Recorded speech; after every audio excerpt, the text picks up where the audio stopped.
Hello. कैसे हो आप लोग? आई जस्ट होप बहुत बहुत अच्छे होगे और दिन भी आपका बहुत अच्छे से जा रहा होगा।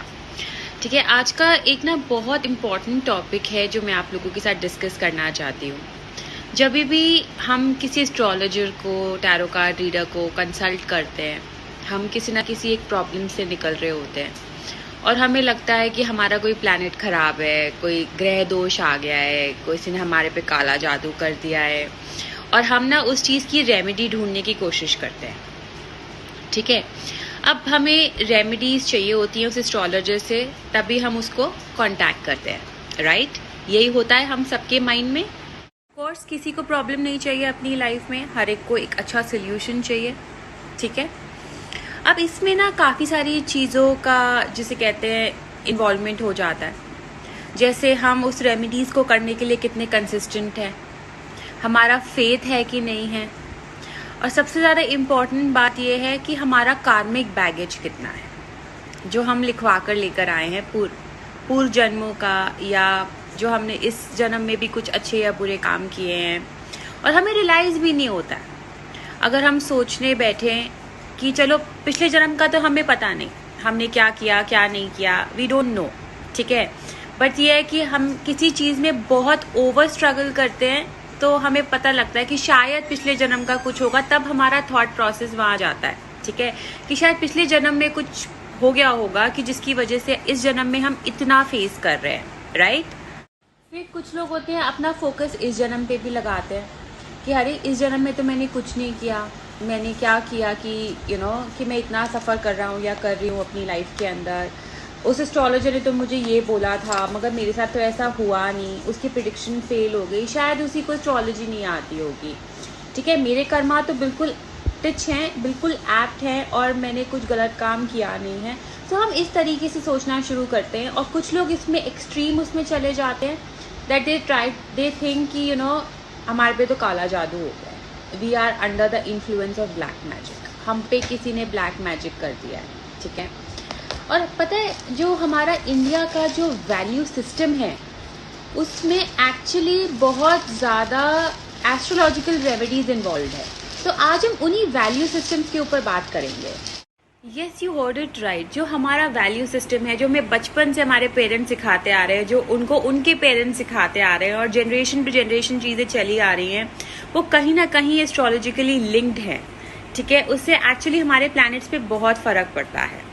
यहाँ पर मैं बात नहीं कर रही हूँ बहुत बड़े बड़े हवन, भजन कीर्तन, मंत्र जाप, ये वो, कहीं ना कहीं ये भी इम्पॉर्टेंट हैं और कुछ ज़्यादा बड़ी प्रॉब्लम आप पे आए तो ये एक्चुअली अपना बहुत पावरफुल चीज़ें दिखाते हैं। मगर एट द सेम टाइम जो छोटी छोटी बातें होती हैं जो हम अपनी लाइफ में रोज़ करते हैं, हमें रियलाइज़ भी नहीं हो रहा होता, उससे हमारी लाइफ में कितना फ़र्क पड़ता है। तो आइए सबसे पहले आज उसी के बारे में बात करते हैं। ओके, सबसे पहले मैं उठाती हूँ सैटर्न को, हमारे प्यारे शनि जी। ठीक है, हर एक को डर लगता है, अरे शनि की 7.5 आ गई, शनि की महादशा आ गई, शनि का पीरियड आ रहा है, ढैया आ गया, मैं क्या करूँगा, कैसे होगा। शनि से सबसे पहले डरना बंद करो। शनि एक ऐसा प्लैनेट है जो आपको आपकी ईगो खत्म करने के लिए कहता है। शनि सबसे ज़्यादा वार उस इंसान पे करेगा जिसमें ईगो बहुत ज़्यादा है। अगर आप लेबर क्लास के साथ, अगर सर्वेंट क्लास के साथ अच्छा बिहेव नहीं करते तो शनि आपको ज़रूर दुख देगा। और अगर आप इनके साथ अच्छा बिहेव करते हैं, इनको बहुत अच्छे से ट्रीट करते हैं, नाइसली ट्रीट करते हैं, आपका शनि कभी खराब नहीं होगा, वो आपका बुरा कभी भी नहीं करेगा। कहते हैं ना कि छोटा ही सही मगर इंसान अच्छे से बात करे, हर एक इंसान से अच्छे से पेश आए, शनि बहुत खुश होता है। जब हम अपने से किसी छोटे वाले औहदे के इंसान को इम्पोर्टेंस देते हैं, उसे इक्वल ट्रीट करते हैं, उसे कंफर्ट देते हैं, हम कहीं ना कहीं हमारा ईगो क्रश करते हैं। अब इसका एक बहुत अच्छा एग्जाम्पल लो, आप सब लोग आई एम श्योर गुरुद्वारे गए होंगे कभी। गुरुद्वारे में इतने बड़े बड़े लोग, ठीक है, इतने बड़े बड़े औहदे के लोग आपकी दिल से सेवा करते हैं, आपके जूते अपने हाथों से उठाते हैं, रख कर आते हैं, ठीक है, वो कभी घमंड नहीं दिखाते, अरे मैं तो इस कंपनी का सीईओ हूँ, मेरी तो इतनी बड़ी फैक्ट्री है, मेरा तो ये। स्टिल वो आपकी इतनी दिल से, इतनी हम्बलनेस के साथ आपकी सेवा करेंगे। कितनी प्योरिटी, कितना डिवाइन वो होता है। उन्होंने अपने ईगो को एकदम छोटा कर दिया कि मैं क्यों उसके जूते उठाऊं, अरे मैं किस लिए उठाऊं। उनको शनि हमेशा ब्लेस करेगा उनकी लाइफ में, ऑलवेज। और ये शनि की बहुत अच्छी रेमेडी होती है अगर आप अपना ईगो क्रश कर सकें तो। चलो दूसरा हम उठाते हैं हमारे प्यारे मर्करी, ठीक है। Mercury we all know is a planet of intelligence, बुद्धि का ग्रह है, बुध ग्रह है, ठीक है। इससे हमारी कम्युनिकेशन भी बहुत डिपेंड करती है। अब उन लोगों को लेते हैं जो रोजाना, आजकल तो ट्रेंड में है गालियां देना, राइट। हमने इसको 4 सुना दी, उसको 4 सुना दी, अरे उससे हमारा झगड़ा हुआ था, उसने हमारे अकॉर्डिंग काम नहीं किया, हम तो 4 सुनाया है, भैया हमने तो उसको ऐसे सुनाया और क्या किया, हमारा ईगो भी बूस्ट किया और जबान भी गंदी की, करेक्ट, ठीक है। तो अब चाहिए हमें बहुत अच्छी नौकरी, हमें चाहिए कोई इंटेलिजेंस वाला काम में एकदम कॉम्पिटिटिव एग्जाम में एकदम सफलता, ठीक है, माइंड रिलेटेड चीजों में एकदम सफलता। कैसे मिलेगी, रोज तो मर्करी खराब करते चल रहे हो साइड बाय साइड, करेक्ट। तो जो पुराने जमाने में हमारे बड़े सिखाते थे ना, प्लीज गालियां मत दो, किसी को जबान गंदी मत करो, ये सब के सब हमारे मर्करी से रिलेटेड हैं। ये सब चीजें अपनी लाइफ में से, ये बुराइयां अपनी लाइफ में से निकाल कर देखो। Back to the old school, जहाँ पे गालियां देना ट्रेंड नहीं होता था, रिस्पेक्ट देना ट्रेंड होता था, ठीक है। ऐसा करके देखो, जबान गंदी मत करो। कोई भी आपका जो मेंटल वर्क होगा, जो इंटेलिजेंस का काम होगा, जो नौकरी से रिलेटेड काम होगा, आप तक बहुत जल्दी आएगा। पता चला यहाँ तो बहुत बड़ी बड़ी एस्ट्रोलॉजिकल रेमेडीज कर रहे हैं और वहां लोगों को सुनाए जा रहे हैं, गालियां दिए जा रहे हैं। ठीक है, उसने आपके अकॉर्डिंग काम नहीं किया, छोड़ दो ना। आपको बोलना जरूरी है? आपको दुनिया भर में ढिंडोरा पीटना जरूरी है? नहीं है। आपको अपनी काम से काम रखना जरूरी है, राइट। ऐसा करके देखो, मेंटल वर्क बहुत जल्दी सॉल्व होंगे आपके। नाउ थर्ड प्लैनेट हम लेंगे वीनस, ठीक है। अब वीनस जो है बहुत लग्जरीज का प्लैनेट है, मेल्स के लिए तो वाइफ का प्लैनेट है, ठीक है। वीनस आपको बहुत कंफर्ट्स वो देता है, ओके। हमारी लाइफ में भैया हमारा शुक्र बड़ा अस्त है, हम क्या करें, हमें तो लग्जरीज नहीं मिल रही हैं, हमें तो इतना हार्ड वर्क करना पड़ रहा है, हमें तो इतना सफर करना पड़ रहा है। पता है वीनस के लिए हमारा वैल्यू सिस्टम क्या कहता है? साफ सफाई, ठीक है। दिवाली पे तो हम बड़ी जल्दी घर चमकाते हैं कि लक्ष्मी जी आएंगी, लक्ष्मी जी आएंगी। पूरे साल क्या हो जाता है? साफ सफाई जिसे कहते हैं ना, वीनस को जिसे कहते हैं एक्टिव करने के लिए, एक्टिवेट करने के लिए, वीनस की पावर को स्ट्रेंथन करने के लिए बहुत बहुत जरूरी होती है, ठीक है। आप साफ सफाई रखें, अपने आसपास साफ सफाई रखें, घर में साफ सफाई रखें, आपका वीनस बहुत बहुत ज्यादा स्ट्रांग हो जाएगा। इसे करके देखना, इसे दिवाली से जोड़ के देखो। लक्ष्मी जी को बुलाना है तो कंफर्ट्स को बुलाना है, हमें कंफर्ट्स चाहिए, लग्जरीज चाहिए, तो साफ सफाई करते हैं ना, हम ये मानते ही हैं ना कि भैया झाड़ू लगाओ, झाड़ू लगाने से बरकत होती है। कहीं ये लाइन सुनी होगी आपने, ठीक है। दिवाली पे साफ सफाई करने से लक्ष्मी जी घर में आती हैं, ये लाइन सुनी होगी आपने, ठीक है। ये सब चीजें क्या है? ये हमारा वैल्यू सिस्टम है और कहीं ना कहीं ये प्लैनेट वीनस से कनेक्ट करता है, वहीं से वो लग्जरीज आपका प्रोवाइडर है। साफ सफाई रखोगे तो लग्जरीज जरूर आएंगी। चलो अब बात करते हैं प्लैनेट जुपिटर के बारे में। जुपिटर कौन? हमारे गुरु बृहस्पति जी, देव गुरु। और हमारी जिंदगी में जुपिटर को भी हम हमारे गुरु से रिजेंबल करते हैं। गुरु का आशीष लो, गुरु से आशीर्वाद लेकर आओ, उनके पैर छुओ, उनकी रिस्पेक्ट करो। हमारे पेरेंट्स यही सिखाते थे, बेटा अपने टीचर को ऐसे मत बोलो, अपने टीचर की डिसरिस्पेक्ट मत करो, राइट, ठीक है। आज हम क्या करते हैं, अरे ये हमें खराब पढ़ा रहा है, ये अपनी बीवी से लड़का होता है ना। बच्चे आके बोलते ही हैं अपने टीचर के बारे में, अगर ज़्यादा होमवर्क दे दिया तो उसको सुना रहे होते हैं, गालियाँ दे रहे होते हैं। तो एक तरीके से आप अपना बृहस्पति भी खराब कर रहे हो, आप अपना मर्क्यूरी भी खराब कर रहे हो। और गुरु वो कोई भी इंसान हो सकता है जो आपको गाइड करता है, जो आपको गाइडेंस देता है, जो आपको सलाह दे रहा है, आपको एक अच्छी सीख दे रहा है जिंदगी के अंदर, ठीक है, नहीं नहीं हम नहीं मानेंगे, हमारा ईगो वो चीज़ मानने नहीं देता, नहीं नहीं हम नहीं मानेंगे, हम तो बस सुनाएंगे, हम तो बस पैदा ही सुनाने के लिए हुए हैं, हम अपना ईगो सेटिस्फाई करना चाहते हैं। आप सोचो आप इसके अंदर कितने सारे अपने प्लैनेट्स को ख़राब करते हो, फिर वो प्लैनेट्स आपको रिजल्ट नहीं देते, और जब वो रिजल्ट नहीं देते तो अरे मेरी तो लाइफ ही इतनी टफ है, मैं तो इतना दुखी हूँ, मैं तो बहुत ही परेशान हूँ, मैं तो ये भी कर लिया, मैंने तो इतनी बड़ी बड़ी एस्ट्रोलॉजिकल रेमेडीज कर ली, अरे वहाँ जाकर हवन करा कर आया था। क्या ऐसा रोज़ की ज़िंदगी में देखो, रोज़ की ज़िंदगी में देखो क्या कर रहे हो। ओके, चलो अब सन के बारे में बात करें। सन हम सब जानते हैं कि बचपन से हमें बोला जाता है कि अपने, जिसे कहते हैं ना, सन सूरज को पानी दो बेटा, उठो सुबह जल्दी, सूर्य भगवान को पानी दो। सन हमारी ज़िंदगी में दो चीज़ों को बहुत स्ट्रांगली रिजेंबल करता है, एक हमारे फादर और एक हमारी ज़िंदगी का फेम। आप कितने फेमस हैं, आप एक्चुअली ज़िंदगी में जो भी काम कर रहे हो, चाहे किसी भी प्रोफेशन में आप हों, और अगर आपको वहाँ पर फेम नहीं मिल रहा है, अप्रिसिएशन नहीं मिल रहा है, तो सन आपका कहीं ना कहीं वीक है। ठीक है, हाई हाई गर्मी पूरे टाइम तो हम पहले कोसेंगे।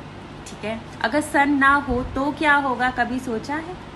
राइट, तो हमारे फादर से हमारी बनती नहीं है।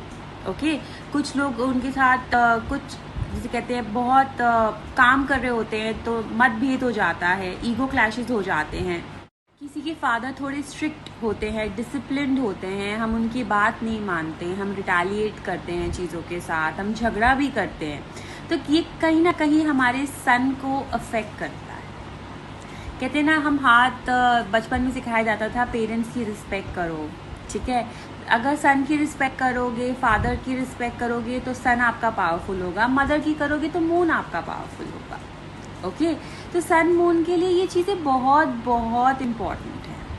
अगर आपका सन अगर ज़्यादा आपको परेशान कर रहा है, कहीं डीफेम मिल रहा है या कुछ भी हो रहा है, प्लीज़ अपने फादर के साथ आपके रिलेशंस अच्छे करें, अपने फादर से किसी तरीके का ईगो मत रखें, झगड़ा ना करें, just love them and express that love. देखना आपकी लाइफ कितनी अच्छी हो जाएगी। फेम वाइज मून, ठीक है। अब लाइफ में चलो हम सबसे पहले फीमेल्स के बारे में बात करते हैं। कंसीविंग इश्यूज हो रहे हैं, बच्चों के साथ तकलीफ़ हो रही है, बच्चा होने में तकलीफ़ हो रही है, मून अफेक्टेड है, फर्टिलिटी का प्लैनेट है, मून कहीं ना कहीं अफेक्ट कर रहा है। ठीक है, मून का ना बेस्ट रेमेडी होता है अपनी माँ की सेवा करो। अब माँ में सासू माँ भी आती है। ठीक है, हम अपनी माँ से तो जनरली हर कोई बहुत ज़्यादा प्यार करता है, माई मदर इज़ एवरीथिंग। ठीक है, एंड सासू माँ से करते हो, सासू माँ से किया है। हमें बच्चों के साथ तकलीफ़ हो रही है, हमें बच्चे नहीं हो रहे, हमें ये नहीं हो रहा, हमारी सास तो हमें ये करने के लिए कह रही है, हमारी सास तो हमें वो करने के लिए कह रही है, वो तो मुझे को ब्लेम कर रही है, वो भी तो माँ है ना। अगर हम उनके साथ अच्छे से बिहेव नहीं करते, सो मून रिलेटेड जो मेंटल परेशानी होती हैं या जो कंसीविंग रिलेटेड आपके इश्यूज़ होंगे, जो फर्टिलिटी रिलेटेड इश्यूज़ होंगे, वो आपकी लाइफ में आएंगे। इसी तरीके से आपकी बड़ी बहन भी आपकी माँ समान मानी जाती है। ठीक है, तो वो भी आपके लिए बहुत इम्पॉर्टेंट हो जाती है कि आप उससे रिस्पेक्ट करें, उससे तमीज़ से बात करें, उसको सपोर्ट करें उसकी चीज़ों में। तो जो भी फीमेल आपकी लाइफ में माँ का दर्जा रखती है, अगर आप उससे अच्छे से बिहेव करेंगे, अच्छे से प्यार करेंगे, अपनी ड्यूटीज़ निभाएंगे, रिस्पॉन्सिबिलिटीज़ निभाएंगे, आपको ऐसी मेंटल टेंशन्स और फर्टिलिटी रिलेटेड इश्यूज़ कभी भी नहीं होंगे। और अगर आपको ऐसा कुछ हो रहा है तो डेफिनेटली इनमें से किसी चीज़ में आपने कमी छोड़ रखी है, ध्यान रखना। चलो अब हम बात करते हैं हमारे प्लैनेट मार्स के बारे में, हमारा मंगल। ठीक है, बहुत लोग होंगे बहुत गुस्सा करते हैं, बहुत गॉसिप्स करने में बिलीव रखते हैं। हम आसपास कोई एक छोटी सी बात मिली और गए हम गॉसिप करने के लिए, तो बहुत मज़ा आता है। अरे एंटरटेनमेंट ही हो जाता है गॉसिप जब हम करते हैं, पर इससे हम हमारा मार्स बहुत ख़राब करते हैं, बहुत ख़राब करते हैं। कहीं ये लाइन सुनी है ना, निंदा मत करो, जब हम दूसरों की बुराइयां करते हैं, गॉसिप्स करते हैं, तो हम उनके कर्मा अपने ऊपर ले लेते हैं या उनके कर्मा कट कर देते हैं। ऐसी लाइन्स हम श्योर आप लोगों ने कहीं ना कहीं सुनी होंगी, निंदा मत करो, गॉसिप्स मत करो। गॉसिप करना अच्छी बात नहीं होती। सिखाते थे पहले के बड़े, सिखाते थे ये सब चीज़ें बच्चों को एंड ऑल, राइट। इससे हमारा प्लैनेट मार्स बहुत ज़्यादा ख़राब होता है। दूसरा, अगर आपने सुना होगा खून का दान बहुत अच्छा ब्लड डोनेट करना बहुत बड़ी जिसे कहते हैं ना एक अच्छी बात मानी जाती है। बहुत ब्लड डोनेट करने को हम बहुत अच्छा दर्जा देते हैं हमारी ज़िंदगी के अंदर कि अरे ब्लड डोनेट करके आया, कितना नोबल कॉज है, ठीक है। उससे हमारा मार्स बहुत बहुत अच्छा होता है, बहुत अच्छा होता है, ठीक है। तो इसलिए ये जो चीज़ें हमारे वैल्यू सिस्टम के अंदर थी कि अरे किसी को खून की ज़रूरत है, मदद की ज़रूरत है, बीमारी में मदद की ज़रूरत है, ज़रूर जाओ, बीमारी में किसी को मत छोड़ो, अकेला मत छोड़ो। इससे हमारा मंगल बहुत स्ट्रांग होता है। अगर आपका मंगल स्ट्रांग होगा तो मार्स से रिलेटेड अगर आपकी लाइफ में कोई प्रॉब्लम आ रही है, अगर आपको ब्लड रिलेटेड कोई इश्यूज़ हैं, अगर आपको जैसे कहते हैं टेम्परामेंटल कोई इश्यूज़ हैं, बहुत जल्दी आपके सॉल्व हो जाएंगे। ध्यान रखना। चलो राहु के बारे में ही बात कर लेते हैं। राहु, आपने पुराने ज़माने का एक कंसेप्ट देखा था जहाँ किचन बहुत बड़ी होती थी और लोग किचन के अंदर ही नीचे बैठ के खाना खाया करते थे, राइट। पटरा लगा के बैठते थे। पुराने ज़माने में ये चीज़ें बहुत होती थी। पता है, ये राहु का बहुत बहुत अच्छा रेमेडी होता है कि अगर आप किसी फायर प्लेस के पास बैठ के, जहाँ पे आपका स्टोव है, चूल्हा है, वहाँ पर बैठ के अगर आप खाना खाएं, उस एनर्जी में आप खाना खाएं, गरम गरम आप खाना खाएं, ठीक है। खाना ठंडा करके मत खाओ। वैसे कहा जाता था ना पहले ज़माने में कि खाना ठंडा मत करो, खाना गरम गरम खाया करो, खाना जल्दी जल्दी मत खाओ। ये इस राहु की ना बहुत अच्छी रेमेडीज़ होती हैं। अगर आप खाना आ रहा है, उसका निरादर कर रहे हो, पड़ा है बेचारा, पड़ा है, उसमें से 4 बाइट खाई, बाकी सारी छोड़ दी, खाना फेंक दिया, झूठा छोड़ा, ये सब राहु को बहुत ख़राब करते हैं। तो अगर हर काम में रुकावट आ रही है, माइंड में बहुत परेशानियां हैं, ब्लॉकेजेस बहुत ज़्यादा हैं आपकी लाइफ में, चीज़ों में डिले हो रहा है, रोज़ाना में सक्सेस नहीं मिल रही है, सो प्लीज़ अपने खाने का बहुत आदर करें, खाना फिनिश करें, अपनी प्लेट में से हो सके तो किसी फायर प्लेस के साथ बैठ के खाना खाएं। इससे आपको देखना आपका राहु बहुत अच्छा हो जाएगा और आपको बहुत फल मिलेंगे। चलो बात करते हैं अब हमारे प्यारे केतु की, ठीक है। कभी सुना है जानवरों को मत मारो, जानवरों को प्यार करो, उनको खाना खिलाओ, डॉग्स को फीड करो, अपने स्ट्रे डॉग्स को फीड करो, ठीक है। कुत्तों को मत मारो। ऐसी लाइन्स ऑफ कोर्स सुनी होंगी, सबने सुनी होंगी। ये केतु से रिलेटेड है, ठीक है। अगर हम जानवरों को प्यार से ट्रीट करते हैं, उन्हें खाना देते हैं, हमारे घर के बाहर जो डॉग्स होते हैं उन्हें खाना खिलाते हैं, हमारा केतु बहुत स्ट्रांग होता है, बहुत स्ट्रांग होता है। केतु की महादशा में अगर आपके ऊपर चल रही है और आप अपनी लाइफ में ये सब चीज़ें इनकॉर्पोरेट करना स्टार्ट कर देंगे, केतु आपको कभी तंग नहीं करेगा, बिल्कुल तंग नहीं करेगा, ठीक है। मतलब जानवरों से जितना अच्छा बिहेव करेंगे, जितना अच्छा प्यार से उन्हें रखेंगे या बाहर उनको खाना खिलाएंगे, पानी पिलाएंगे, आपका केतु बहुत अच्छा होता चला जाएगा। ट्राई करके देख लो। देखा, हर चीज़ हमारे वैल्यू सिस्टम से ये निकल रही है ना, और ये प्लैनेट्स की एक्चुअली बहुत अच्छी रेमेडीज़ हैं, ठीक है। शायद कभी जब ये वैल्यू सिस्टम स्टार्ट हुआ होगा, इन्हीं सब चीज़ों को ध्यान में रखकर हुआ होगा, तभी कहते हैं ना पुराने ज़माने में लोग थोड़ी ना ये सारी रेमेडीज़ किया करते थे, वो तो अपनी लाइफ में इन्हीं चीज़ों को इनकॉर्पोरेट करके रखते थे, उनके प्लैनेट सही चलते थे, ठीक है। ये सब ट्राई करके देखना, अपनी लाइफ को वापस से उन वैल्यू सिस्टम्स पे लेकर आओ एंड देन चेंजेस खुद ब खुद नोटिस कर लो, ठीक है। कुछ प्रॉब्लम है, कुछ कहना चाहते हो, कमेंट्स में लिखो। बाय।